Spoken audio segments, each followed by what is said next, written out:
Now we're going to find the center, the transverse axis, the vertices, the foci, and the asymptotes, and graph x squared minus y squared minus 2x minus 2y minus 1 equals 0. So now let's get all the x's together. So we have x squared minus 2x, and let's see, we have minus, and so y squared minus 2y minus 1 equals, and if I factor a negative out of these, I'll have a perfect square. I'll have negative y squared minus 2y, or plus 2y plus 1 equals, I don't have a perfect square here, but if I take half of 2 and square it, half of 2 is 1, square 1, you get 1. If I add 1 to this, I'll have a perfect square, but if I add 1 to this side, I have to add 1 to this. So now we've got a perfect square in the form of x squared minus 2x plus 1. So that's going to be x minus 1 squared minus y plus 1 squared equals 1. And what's our denominator here? It's 1. What's our denominator here? It's 1. That means that, and I'll show you what I mean. We've got a denominator, right? 1. So that means a equals 1, b equals 1. Well, solving for c then, 1 equals c squared minus 1, or c squared equals, adding 1 to both sides, 2, or c equals plus or minus root 2. That's the solution. C, though, equals 2. A, B, and C are all positive. C equals root 2. Now, let's go ahead and graph it. Oh, yes, to find the asymptotes, to find the equation for the asymptotes, what we do, we set these two equations. Let me show you what I mean in general. If you have a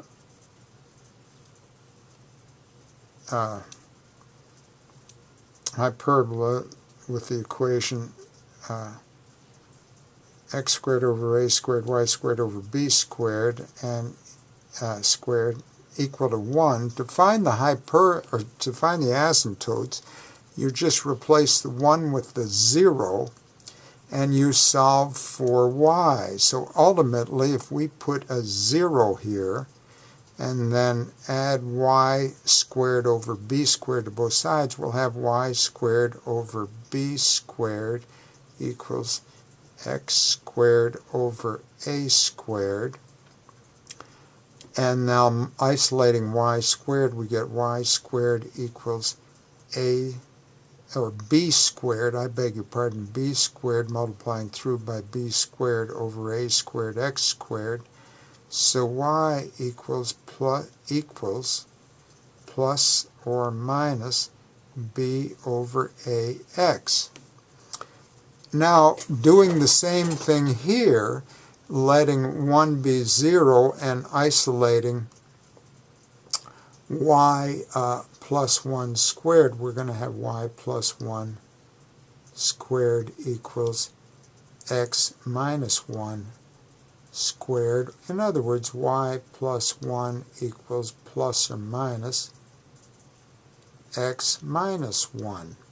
And that's the equation, or those are the two equations for the asymptotes. Now, let's go ahead and graph. And by the way, I'm going to erase those ones, and there's our equation for the parabola. Here's our equation for the asymptotes. And now let's graph it. And so our vertex is at, we're going to go to the right 1 and down 1. So here we are at negative 1, 1. And it's our transverse axis parallels the x-axis. It's a horizontal line through there. And now, to find our vertices, we're going to, A is 1, so we're going to start here, and we're going to subtract 1 and be at 0, minus 1, and we're going to add 1, and we'll be at 2, minus 1. And to find our foci, our focus, we're going to be at 1 plus root 2, 1 plus root 2, negative 1, and 1 minus root 2, negative 1. This is all getting very messy. Now, the easy way to locate our asymptotes is draw a vertical line through the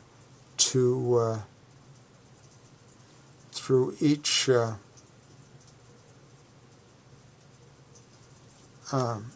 vertex, and also a horizontal line through the B units above the center and B units below the center. So that's just going to be 1 unit above, and we've got the x-axis 1 unit below, and we're talking about the line y equals negative 2.